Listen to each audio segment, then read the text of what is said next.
پر غسل واجب کر لیا تو اس سے روزہ ٹوٹے گا یا نہیں ٹوٹے گا، اور ٹوٹے گا تو کفارہ لازم ہوگا یا نہیں ہوگا۔ دیکھیں، یاد رکھیں کہ کسی نے اگر غسل خود پر جان بوجھ کے واجب کر لیا تو اس سے روزہ ٹوٹ جائے گا۔ نبی کریم صلی اللہ علیہ وسلم کے پاس ایک اعرابی حاضر ہوئے، رسول اللہ میں ہلاک ہو گیا۔ سرکار نے فرمایا کیا ہوا؟ رمضان کے دن تھے، کہنے لگے کہ میں حالت روزہ میں تھا، میری زوجہ بھی حالت روزہ میں تھی اور مجھ سے غلطی سرزد ہو گئی، یعنی ہم نے جسمانی تعلق قائم کر لیا۔ تو رحمت کونین صلی اللہ علیہ وسلم نے فرمایا کہ تمہارا روزہ ٹوٹ گیا، اب تم اس کا کفارہ ادا کرو۔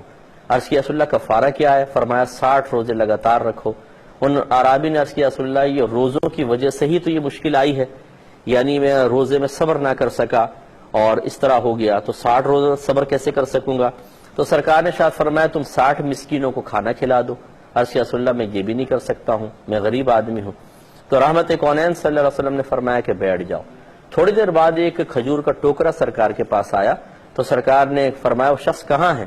تو کھڑے ہو گئے۔ سرکار نے فرمایا جاؤ اس ٹوکرے کی کھجوریں تقسیم کر دو، اللہ تعالیٰ اسی میں تمہارا کفارہ قبول کر لے گا۔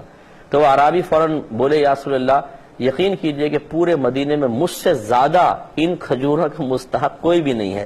تو سرکار نے شاید فرمایا جاؤ تم کھاؤ، اپنے گھر والوں کو کھلاؤ، اللہ تعالیٰ اسی میں کفارہ پورا کر دے گا۔ تو خلاصہ کلام یہ ہوا کہ معلوم ہوا کہ جسمانی تعلق قائم کرنے سے روزہ ٹوٹ جاتا ہے اور کفارے کا سبب بنتا ہے۔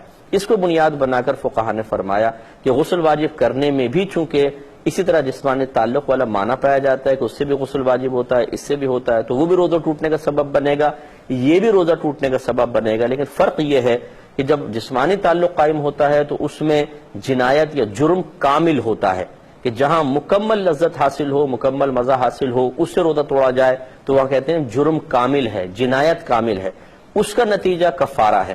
اور یہاں پر اگر خود اپنے اوپر غسل واجب کیا جائے تو اس میں بھی ایک یک گنا لذت تو ہے لیکن کامل نہیں ہے، تو لہٰذا یہاں جنایت ناقص کہلائے گی، اور جہاں جنایت ناقص ہوتی ہے وہاں کفارہ نہیں ہوتا بلکہ صرف قضا ہوتی ہے، لہٰذا اس فعل پر قضا ہے، روزہ ٹوٹ جائے گا اور قضا ہے۔